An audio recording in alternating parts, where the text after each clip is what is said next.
911. What's the address of the emergency? Hi, it's Six Circle Court in West Valley City. Delta 5-2, copy of control assist. Delta 5-2, go ahead. Respond to Sarah Circle to assist control on the missing family. Susan and Josh Powell, last name. Welcome to 1088 Podcast. I'm your host, Ellis Maxwell. Thanks for tuning in and listening from wherever you are and taking time out of your day to listen to me ramble. Yes, here we go. Kicking off Escape Safe Season number 7. And it is December 15th, 2009, day 9 of the investigation into the disappearance of Susan Cox Powell. And we're going to begin, as we do, with answering some questions from some of the listeners.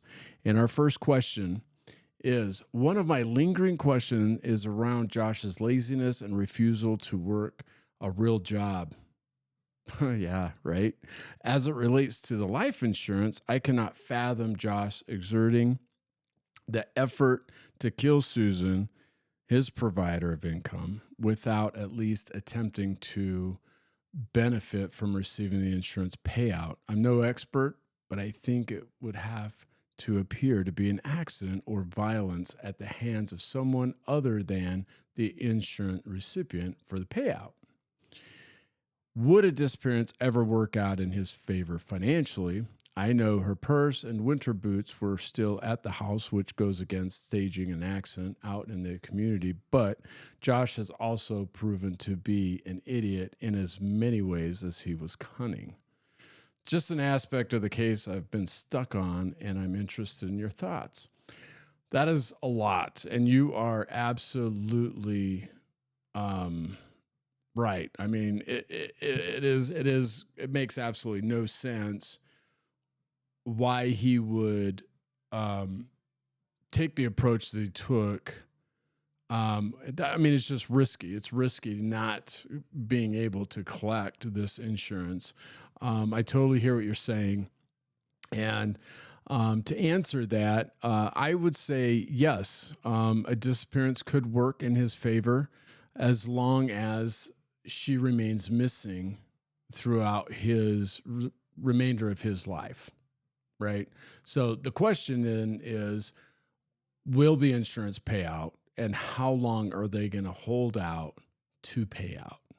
Some insurance companies, they won't pay out for like the first 2 years. So if this fell into that 2-year mark, which I can't remember if it does or not, I don't know. But anyways, nonetheless, yeah, he could possibly benefit from it. I don't know if they ever paid out on it. I have a feeling that maybe they did. I know that later we learned that Josh went back and changed the beneficiary to that being of his brother. So, yeah, for whatever that's worth. This is the other thing, too, is another reason why I feared that she would never be found is because he was just so confident and he held strong that he did nothing wrong. So, and that he didn't know anything about her, where she was. And so, in this particular case, in this question, it wasn't set up to be an accident. It was all set up to be a disappearance. She just left, and there is no eyewitnesses, no direct evidence, no physical evidence, no confession, and no body. So that means no prosecution and possibly a payout on the life insurance. There you go. All right, next question. The first question I have is about where Josh's cell phone first pinged the network on the first day. Was there anything that confirmed or eliminated where he had been the night before? Now, this is a really great question. The answer for this question will come in time when we reach this point of the investigation. We haven't quite reached that point where we're at in the investigation currently right now. but is what I can tell you, and I'm not sure if we covered this, but on day one, when they were missing, we did reach out to their mobile phone carrier, and we were able to identify that neither phone had been used um, from early afternoon on December 6th throughout the evening and into the following morning of December 7th. So we do know that on December 7th. But as far as what we discover, as far as Josh and when he started using his phone on the 7th, those records will have to come once we have served the search warrant and receive those records back, and then we'll have that discussion. So, and that's kind of the approach that I'm taking with this podcast and sharing this story. Any other stories that you listen to, whether if it's a network documentary or the cold or anything else, usually the story is kind of thrown together and is done very well. But the reason I'm taking this approach is to show you the day by day, each day. Okay, this is what we learned today. This is what we know as of today. This is what we know collectively now that we're 43 days in or 22 days in or whatever. Just to kind of give you that thought, because that's police work, man. This is not Hollywood. This is not a documentary. This is none of that bullshit. This is real shit right here, and frustrating shit. A lot of shit. Like, we could just talk shit all day long on this case. All right. But that's what's tough about it is Josh is moving. There's these movements on the 7th, right? But we don't know what he's doing, and we can't look until after we get that search warrant. So then it's days later that we learn things, and that's just the way it works. All right, next one. Okay, the shepherd, the sheep herder, the shepherd that saw Josh at Simpson Springs, was he sure it was Josh? Was he sure of the day? It wasn't really clear if y'all thought this was a legit sighting. To answer that, yes. My opinion, I felt like it was a legitimate sighting. We landed the helicopter. We established contact with this individual. There was no leading questions asked. So it's not like, hey, did you see a blue minivan out here yesterday? No. It's more of, hey, have you seen any vehicles out here, and can you describe them to us? And when did you see them? Or did you see a vehicle in the last couple of days out here? What did it look like? How many occupants? So with that, when we spoke with this individual, he did share with us the color and the style and the time frame, and all of that matched with what Josh was driving, a blue minivan, and it also matched the time frames, one of the time frames that Josh had shared with us, because he offered two different time frames with the two different interviews. So yeah, legit sighting in my opinion. Third question. When Josh had a rental car and said he drove around the valley for 800 miles, was there any effort to corroborate his story? I imagine he had to get gas somewhere, and the station may have had cameras. Excellent question. I love this question. The immediate answer is nope. No. And the reason why is because there's no GPS tracking device on the rental car. We had took his phone, so he didn't have a phone that we could follow up on. And the third was, we didn't have any witnesses, and financial records. That's it. Financial records. We couldn't access them like right then and there. So it wasn't until later. So this is one of those questions that we will come back to when we get those phone records from his new phone, and we can show where he had been using the phone. And when we get the financial records and we review them and see, okay, did he stop and pay with a debit card or credit card anywhere, and where was that at? Again, police work at its finest, man. We have to wait until we can serve search warrants and get data and review it later sometimes. So, and let's see. All right, another question that came in from another listener is, do you think there's any merit to the theory that Susan was killed with an impact driver and that the acetylene torch was used to melt down and destroy the impact driver? Man, anything is likely. So I'm definitely not going to discount it. I'm guessing that this is coming from the Cold podcast. And I know that Dave had kind of dove into that. And I actually was with him when we were, when he was melting stuff, cell phones and drills and everything else. So, but yeah, to be honest, I have zero clue what it was that Josh had destroyed. I have no idea. Could have been an impact driver. Yeah, sure. It could. I have no idea. No idea what he. That's one of the things that just drives me crazy with this. I have no idea. Okay. Next, to what extent do you think that Michael and or Steve were involved before or after the fact? Well, Steve, in my opinion, had zero involvement. However, with Michael, there's zero doubt he had knowledge. He had some knowledge, but he also possibly could have been involved.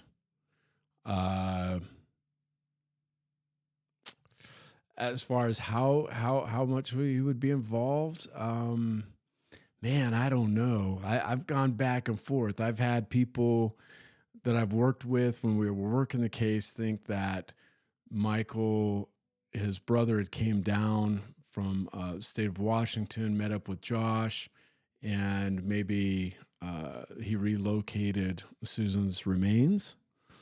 I've thought, well, maybe Michael was in the picture much earlier than what we all thought, and he was there on the early morning of the 7th, and maybe Josh met up with him, and rather than Josh disposing of Susan, maybe he passed her off to Michael, and then Michael disposed of her. I mean, no idea. But definitely Michael had some knowledge. He had some knowledge, definitely. And it's likely, very likely, that he could have been involved. All right, next question. As someone who met extensively with Josh, did he seem like the kind of person who was capable of the destruction he caused? Why not? He does not come across as someone capable of such destruction. He does not come across as that. However, the exterior cover it isn't always accurate representation of the true person behind that cover. I've learned that. And in 20 years of police work, I've also discovered anyone is capable of doing anything. So it's just a matter of being in the right mindset, and it's typically always fueled by emotion.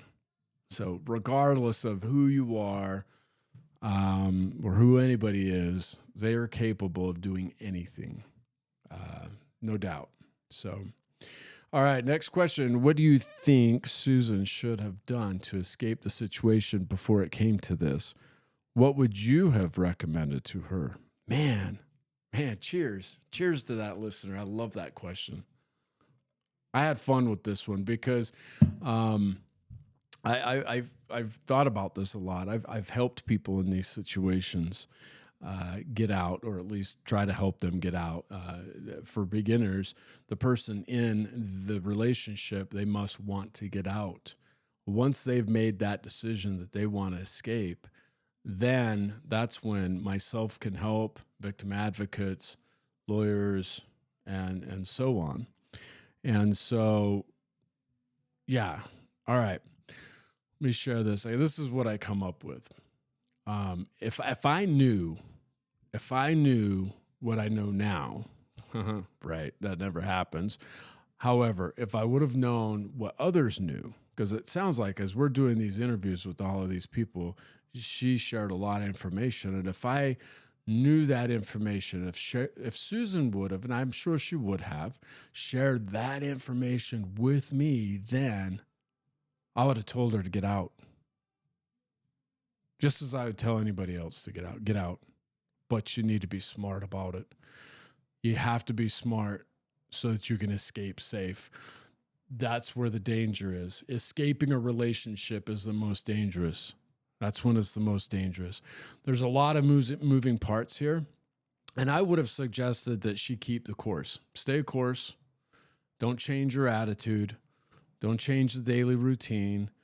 And start beginning to prep for an exit. All right. And there's a lot of stuff that goes into this, from changing passwords to documenting assets, and a lot of this stuff she really did actually, and we'll learn of that later. Certainly, don't want to have a conversation with Josh. I think with her having these conversations with him, and eventually some of this information is going to come out.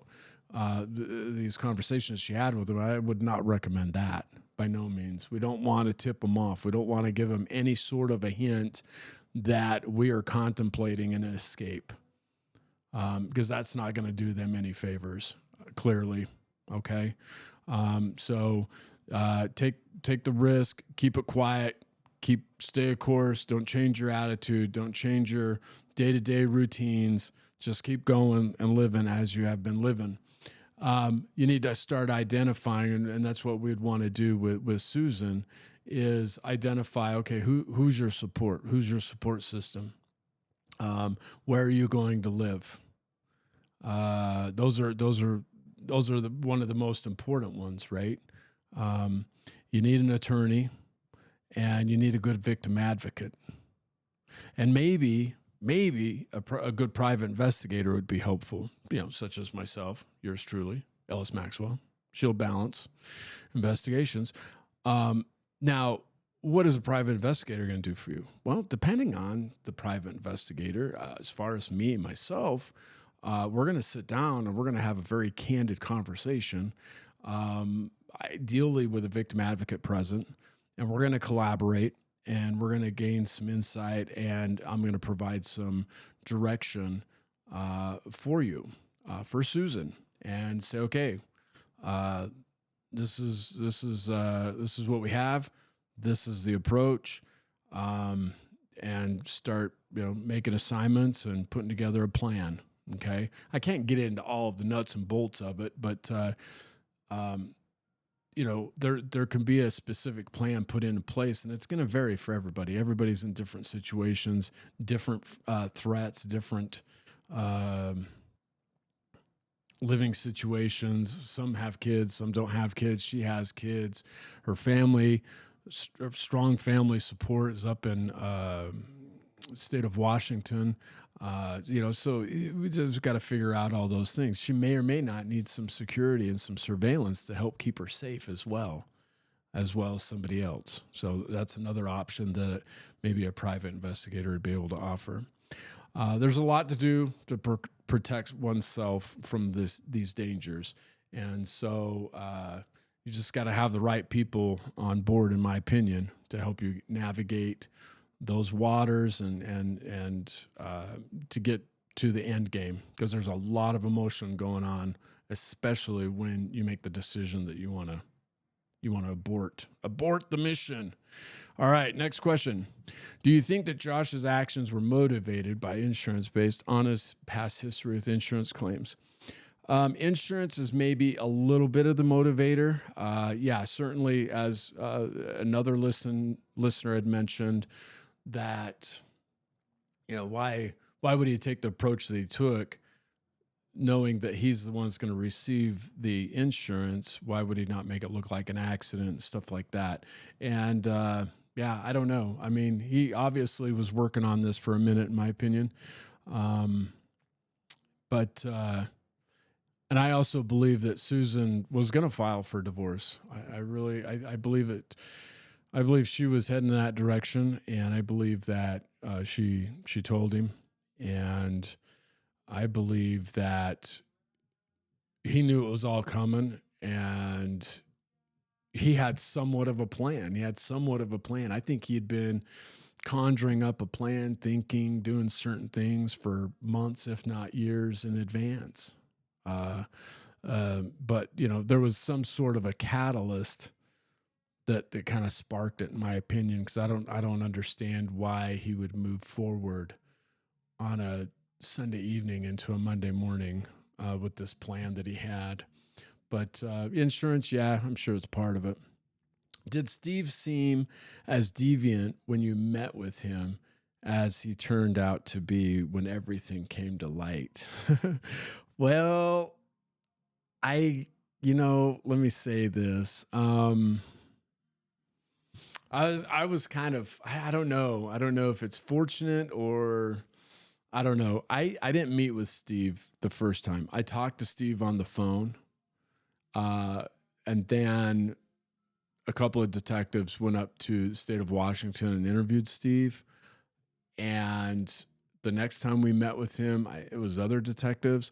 So the only the only time I believe I ever sat down and actually talked to Steve was after we had arrested him in the state of Washington in 2011. So I never personally sat down. Now I listened to all of the audio interviews and talked to him over the phone.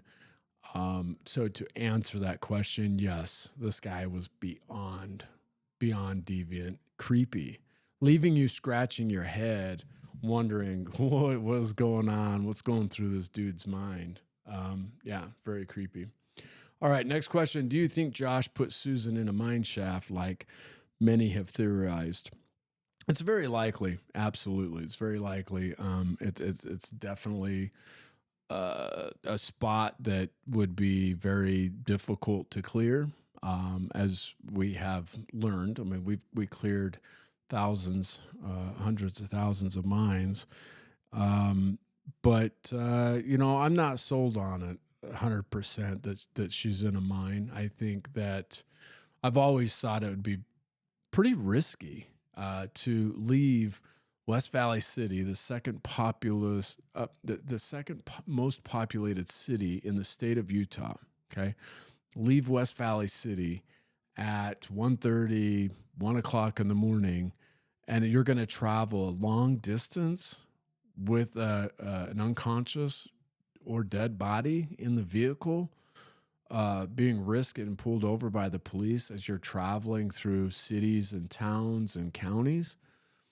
It just seems pretty risky to me. I think he disposed of her sooner than later. I don't know that it was necessarily a mine, but I do circle back around and think, well, where was Michael? Where can we put Michael? And was there a handoff? Because I don't see Josh cruising around with her. So it's likely, it's possible. All right. Next question. How do people like Susan get themselves into situations like this and are unable to free themselves? Had Susan lived, would she have left? This is really another great question. And my best assessment is this: love, fear of being alone, and something to gain. Those are the three, in my opinion, those are uh, the three situations that get people into these predicaments. Okay. Love, fear of being alone, and something to gain. Regardless of the decision, once they're in, these factors can make it very difficult to escape. Okay.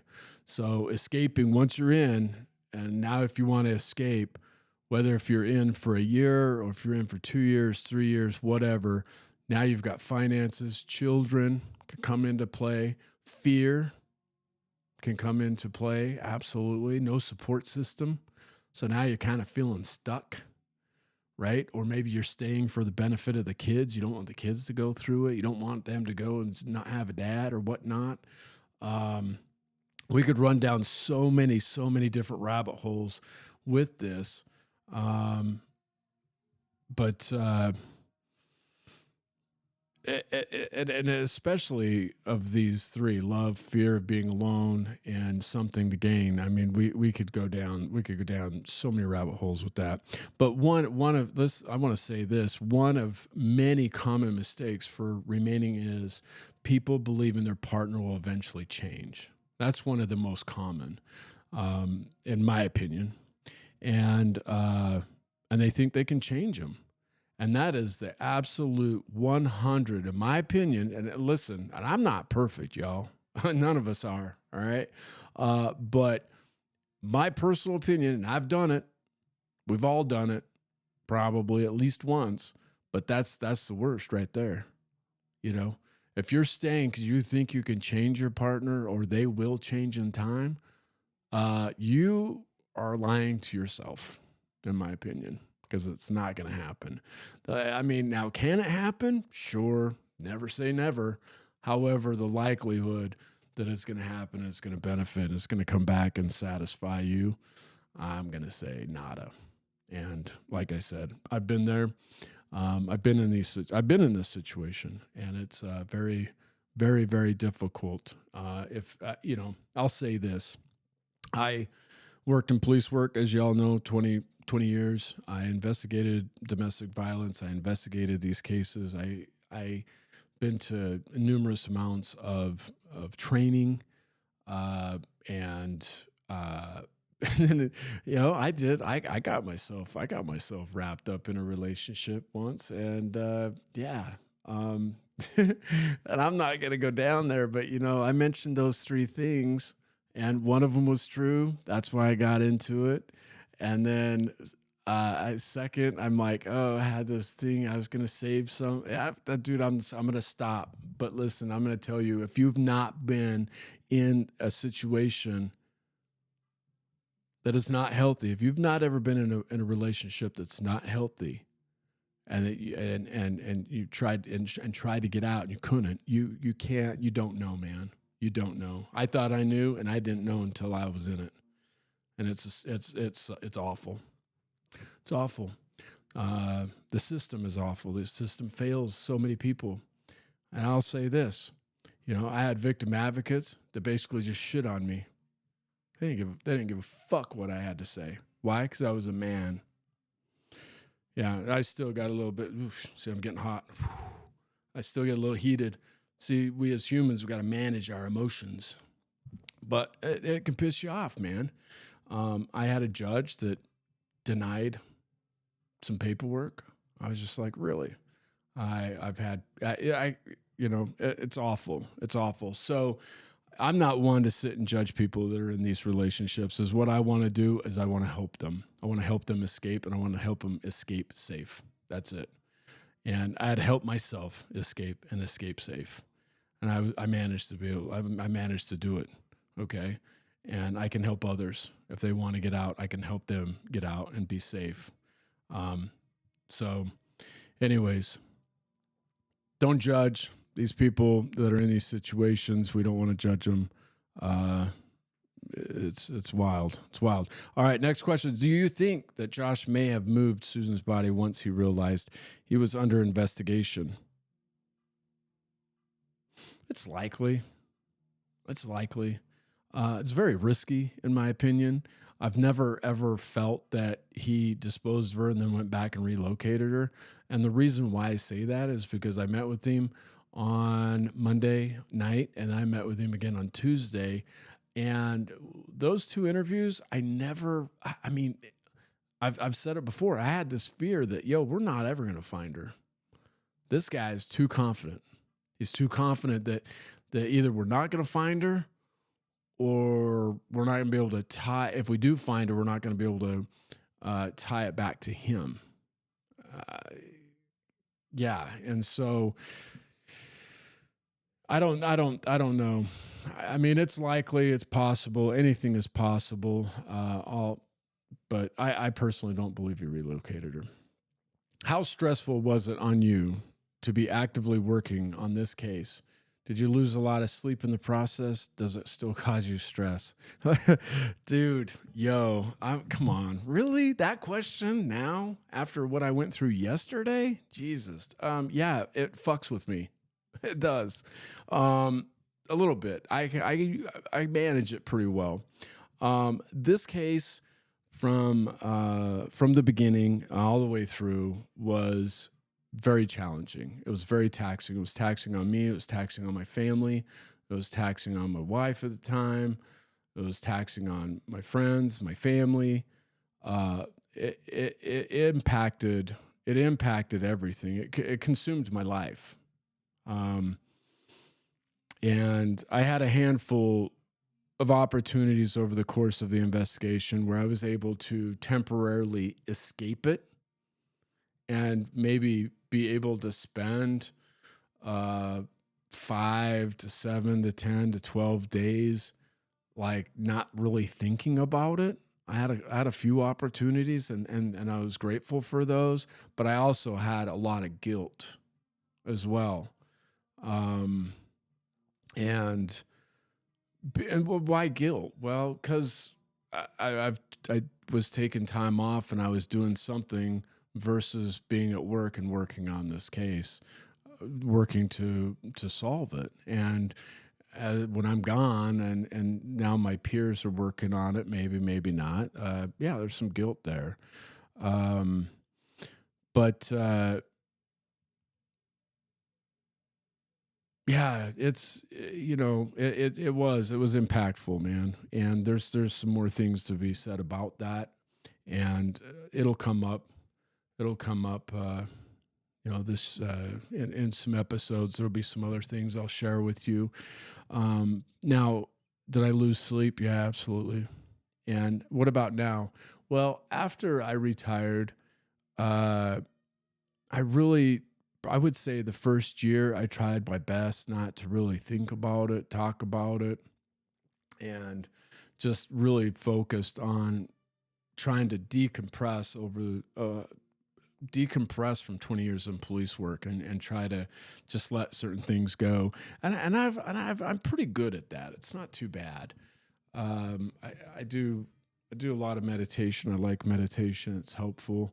But the other struggle after that came was that I wanted to revisit I wanted to revisit this. I wanted to revisit this, but I didn't know how I would do it, when I when I would be able to do it, and if it would be a good idea for me to do it. Not that and when I say a good idea, I mean mental health wise. Um, I wasn't sure how my mind was going to respond diving back into this.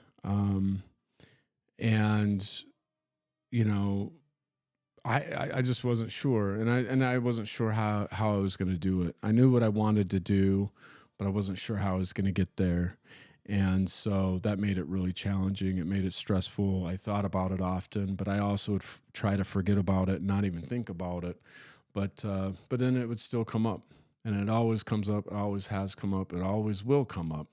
And I had a sergeant, actually, a supervisor of mine, that told me in 2010 that he's like, "Hey, Ellis, you know that this case is going to be with you for the rest of your life." And I kind of chuckled at him. I said, "Yeah, bullshit is like, I'm pretty good at working my cases and letting it go and moving on. And this is not a case that's going to stick with me for the rest of my life." Christ. It's 2026.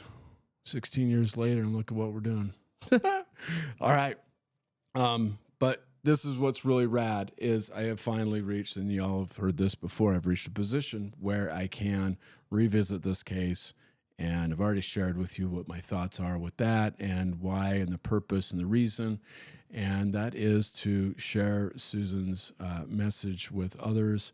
Let's help others escape relationships that are toxic. Let's help them escape safe. And also, let's find the unfound. That includes Susan. And that's it. That's what we're doing, man. I'm going to share this through the podcast, my platform here, share this story, and then eventually we're going to start looking for her. We're going to help others, and that's the goal.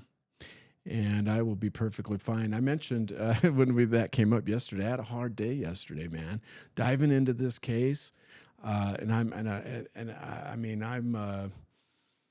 it's a lot. It's a lot.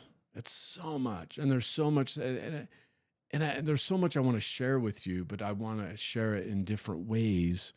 And then I want to, and it's so hard to manage myself, because then I want to run down this rabbit hole and this rabbit hole, and then I want to do this and I want to do this. And I mean, you can go 52,084, 50 different directions with this goddamn case, dude. It's insane. All right, next question. What does the podcast title 1088 mean? Well, 1088 is 10 code for Utah and probably other places, but 1088 is 10 code that means man with a gun. That's what it means.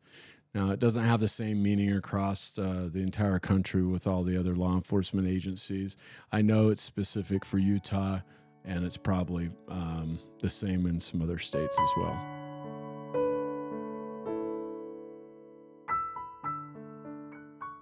All right, let's get into episode 7, day 9, December 15th, 2009, 16 years ago. Let's go. All right, on today, 16 years ago, we conducted a couple of interviews with friends, family. The first one we'll talk about was with one of the many best friends that Susan had, and they shared the following information with us. Suicide was never a discussion with Susan.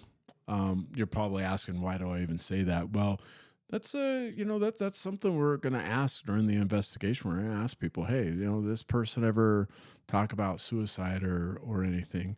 So that was something that was never ever came up with anybody. Never came out of Susan's mouth. The one thing that they shared with us was that she was very devoted to her children, as well as their marriage. We know that. We know that she was devoted to Josh and their marriage, even though they had these marital issues, right? But she really wanted her relationship to work out with Josh. And that's what this best friend had shared with us as well. What were these marital issues? Is what they shared with us was conflicts over money. Well, that seems to be a common denominator with a lot of toxic relationships. Usually stems over money. But in this particular situation, the conflicts over money wasn't that we don't have enough money to pay the mortgage, or we don't have enough money to pay the house payment, or you've got a gambling problem, we don't have money. No, the conflict over money in this relationship was what? We had a controlling, narcissistic husband that wanted to dictate the breadwinner and how she would spend the money and how much she could spend at the grocery store. That's what we had. That's different, man. Right? All right. Another thing that they shared was the Josh's father, Steve. That was a problem in their relationship between Josh and Susan, according to the best friend. Another one was politics. Wow, dude, I don't know, man. Like, how I don't know how politics can become an issue in a relationship, but it was, and it was an issue with them, and we're gonna learn. We'll learn from Susan herself. I remember hearing it, reading it. Yeah. Another thing that was of an issue with their relationship, according to the best friend, was Josh's church attendance. Well, I get it, man. I get that she was involved in church and wanted to go to church every Sunday. But man, if your partner don't want to go, I don't know that that needs to be an issue. Um, all right. The only noted physical violence between Josh and Susan was allegedly was Susan. It was her. She was the only one that ever caused any sort of physical violence, according to the best friend, and others I think were familiar with that. And all it wasn't anything serious. Josh was running off with his mouth, being Josh, and Susan slapped him. That's it. Let's see here. The other, the friend shared this. They expressed some hope. They hoped that Josh wasn't involved, but suspected he knew more than what he was revealing. Yeah, man, I don't know. Honestly, I really don't know how you could hope that he wasn't involved, taking into consideration everything that we know to date, right? I mean, he's involved. All right. Another interview that we did was with a family member. It was Josh's sister. She was on scene on day one. It was Josh's sister and Josh's mom that actually called the police department, and they were on scene the entire day until Josh showed up, and we scooped him up and took him down to an interview.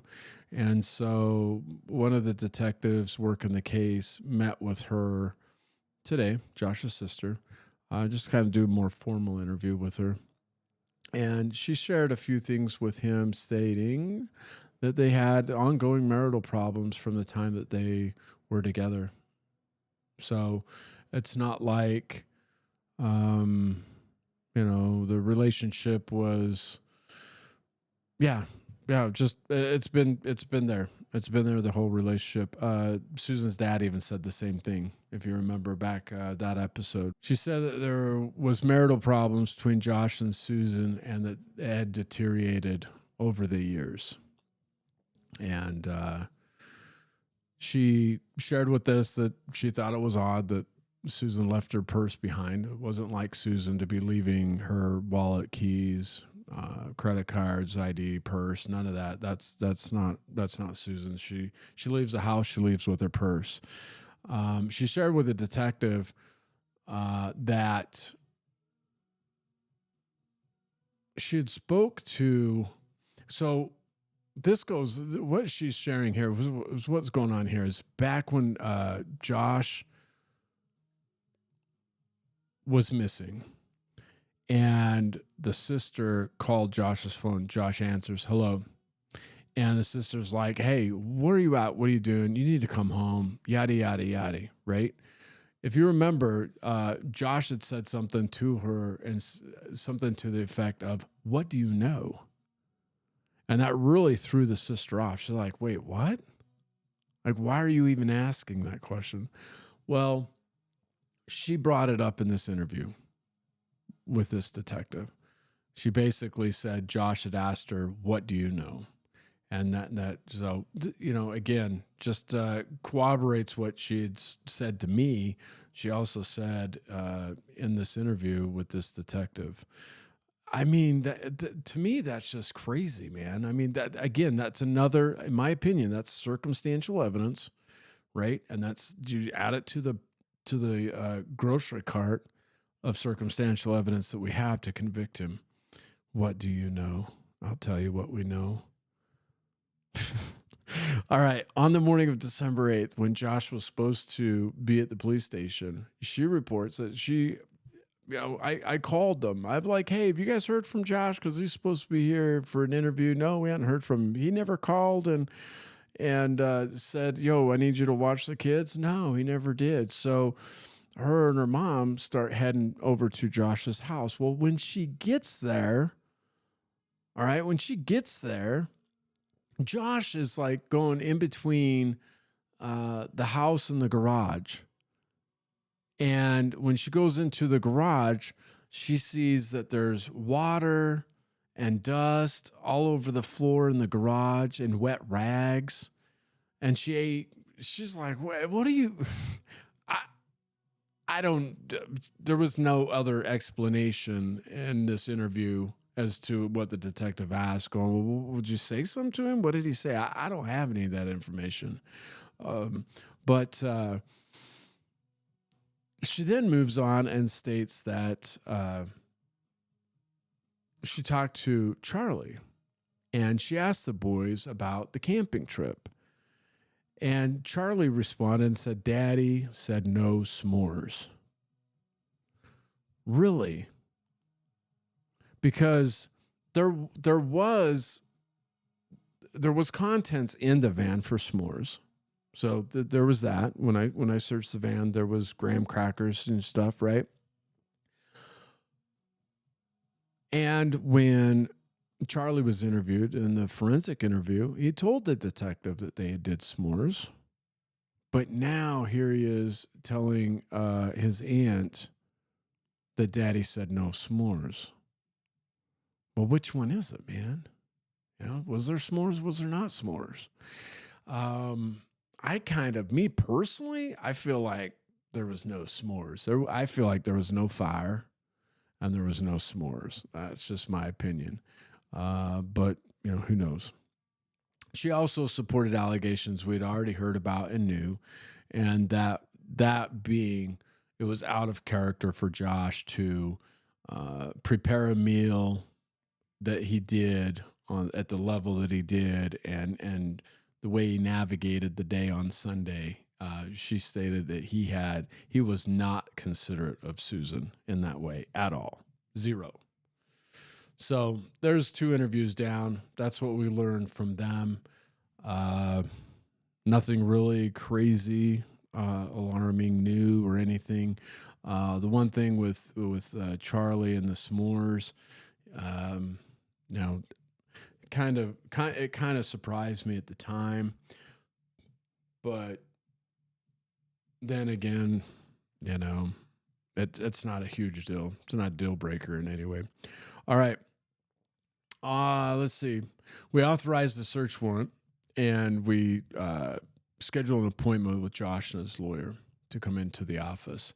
Why? Because we want his blood. We want his blood. We need to have his DNA on file. And so in order to get that, we completed a search warrant and it was approved. And now we can get Josh and his attorney in the office. And it was kind of fun.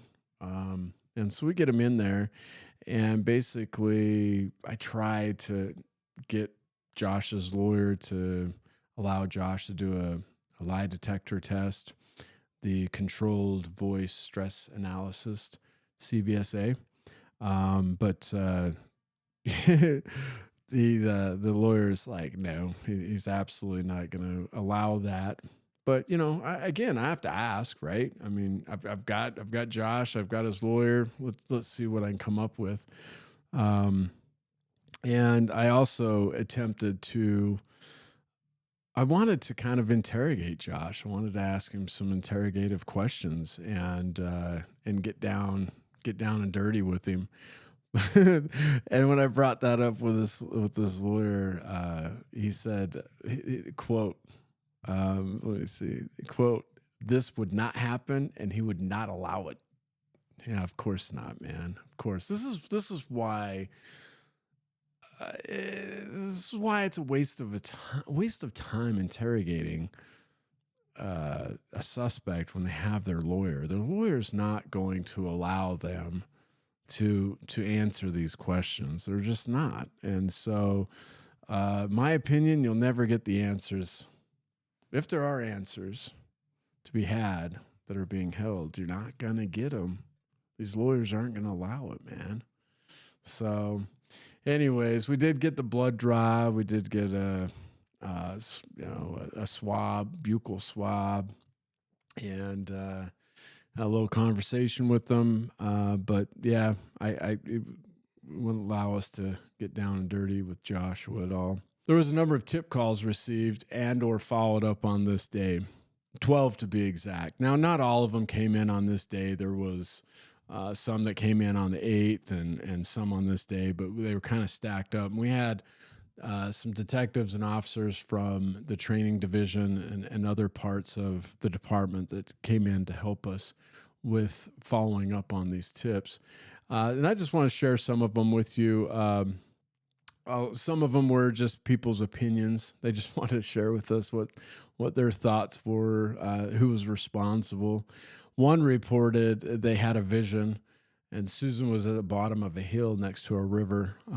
Never did find that hill or that river.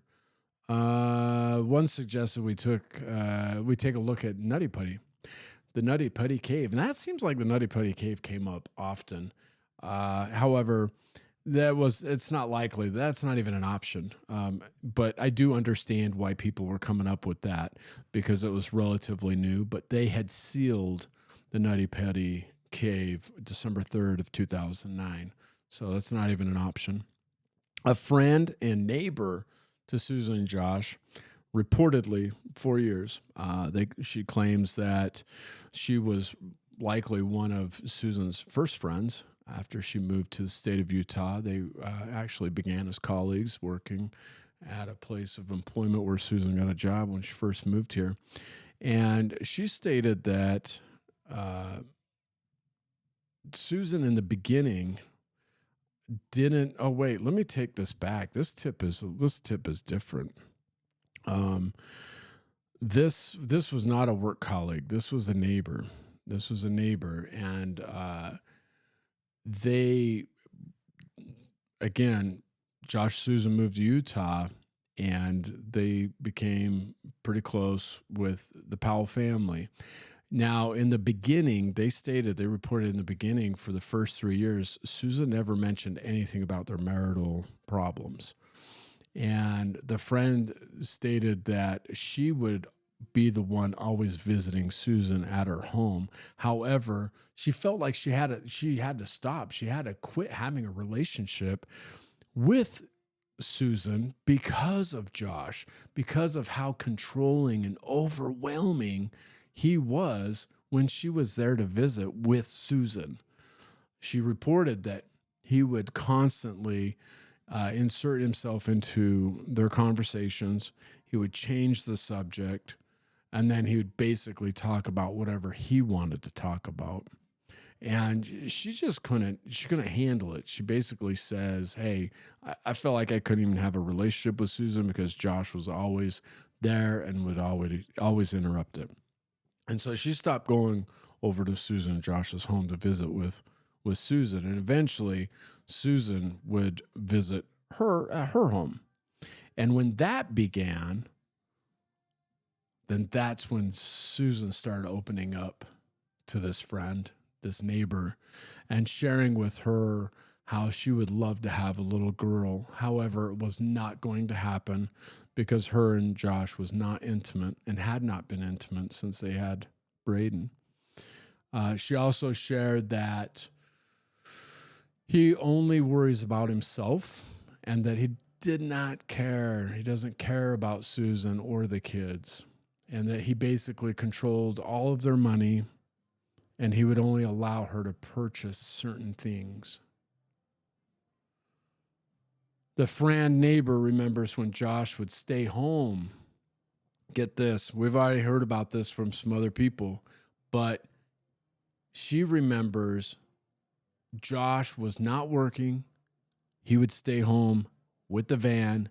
They didn't have a second vehicle, and he'd make Susan ride her bicycle to work. Yeah.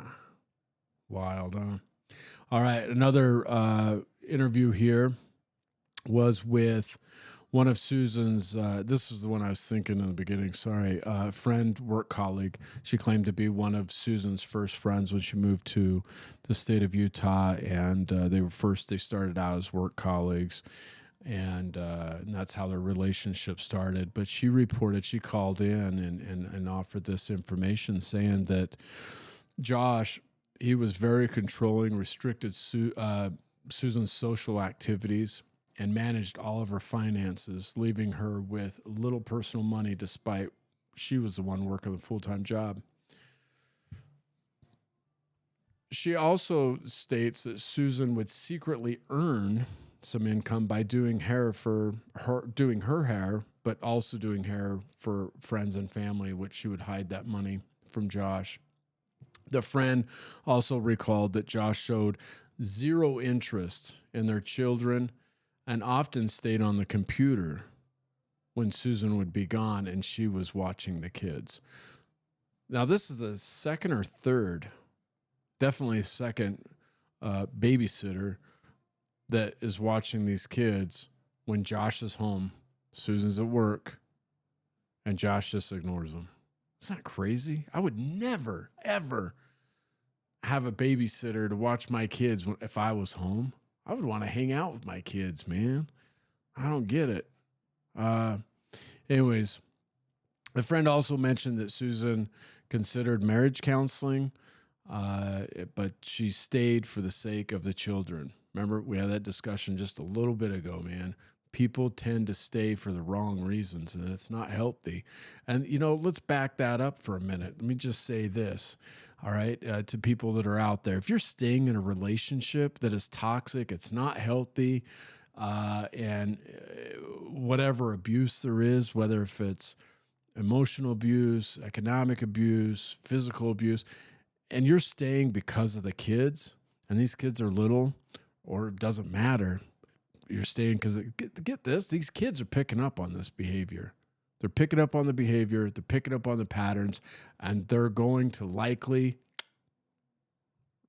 do the same thing when they're adults in a relationship. So you're not doing your kids any favors. Just saying. All right. Additionally, the friend found it odd that Josh took the children camping. This was interesting because she stated that, and this was roughly around 2004, 2005, when around the time that, after Josh and Susan moved to Utah. And anyways, they were talking, Susan was talking and Josh was talking about how they want to do something for a wedding anniversary, but it needed to be cheap because Josh is cheap. And she suggested, go camping, maybe hit the Mirror Lake Highway, go up this area and camp. And Susan says, he don't camp. At the same time, Josh says, I don't camp. Really? So she shares that with us in this tip, that she finds it very wild, basically, that they went camping because according to her and what they had shared with her early in their relationship, camping was not a thing for them. Yeah, pretty wild, huh? All right. Well, listen, let's wrap it up. Man, there's so much in this case, and I just want to keep going. I could sit here and talk blah, blah, blah for hours, but it's not going to happen. So we need to cut it. Let's cut it out. We're going to open up on the next episode. We'll dive into the rest of this day on the 15th of December. This is some really good stuff that we're going to get into in the next episode. I'll just touch on it a little bit. The detectives, on today's date, December 15th, 2009, they served the subpoena upon Susan's employer, and we recover all of the contents out of the safe deposit box. Yeah. And so I'll give you a brief: birth certificates for the kids, social security cards, bank transaction receipts, U.S. saving bonds, handwritten notes, to-do lists, lots of literature on psychological and mental health issues, notes regarding counseling. There's some more notes and journaling. Yeah, man, there's all kinds of stuff. There's a laundry list, the CD, DVD, that's all out there, labeled assets, where Susan's recording herself. And then there is the infamous last will and testament. So when we talk next, I will go over all of these contents in the safe deposit box, and her writings. We'll start kind of diving into her writings. What did Susan have to say? What did she want to share with all of us? And what can we learn from that? And how can we help others? Right? Just as one of our listeners asked, hey, what would have you told Susan to how would have you helped her? What kind of guidance would you give her? We're going to go in, we're going to break down all of these different writings that she has. So thank you for listening. I really greatly appreciate it. Please like, subscribe, and share. The only way I can get this message out is if we share. So share it out to everybody. If they want to like it and join and subscribe, then great. If they don't, they can ignore it. But let's share. I want to get this message out there. I want to get. We're starting to get into the meat and potatoes of this investigation and what Susan has to say and share. And so, in order for us to help others, we need to share this content. So please share with your friends, whether it's on social media, whatever. Have a good night. Thank you, and cheers.